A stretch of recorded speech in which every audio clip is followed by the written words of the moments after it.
In this country, we've built a really strong narrative that the working poor can't be trusted. That when I was struggling with poverty, if my mom was given $100, somehow she was gonna blow it. When my mom could make $100 stretch out further than anyone.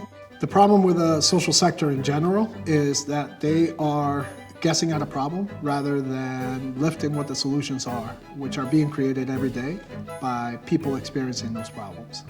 The alternative is pretty simple.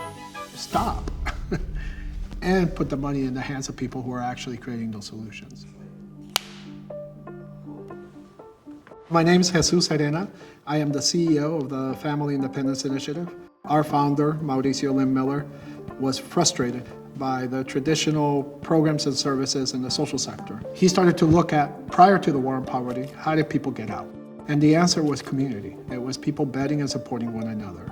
There's a perception that poverty is a stagnant position, that people are stuck and are not able to do better for themselves. But the truth is very different.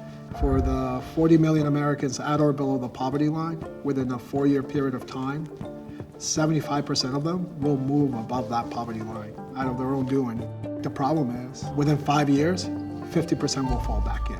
People are trying to get to a better place. But to be able to sustain that mobility, we need to recognize it and to drive more investment towards it.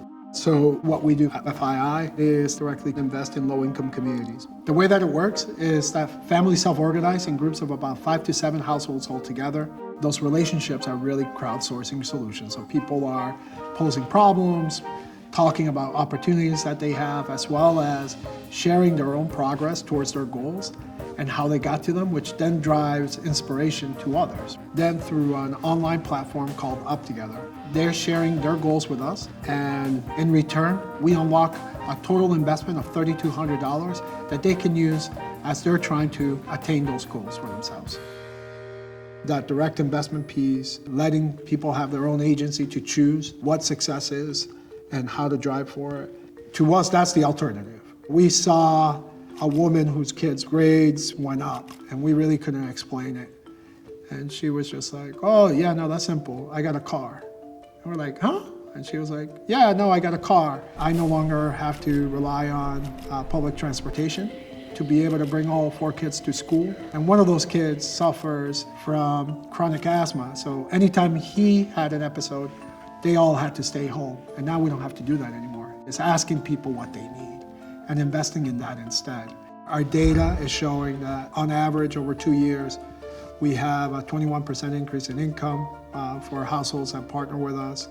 Savings go from $100 to over $1,000. Out of the $3,200 that we're investing over 2 years in these households, we see a macroeconomic effect of about $15,000 over that 2 years. My frustration doesn't come from how huge the problem is. My frustration comes from that the solution already exists and nobody's paying attention. In our series Catalyst, we're profiling inspiring social entrepreneurs who are developing bold solutions to our biggest problems. Subscribe to Freethink now and be the first to see new episodes.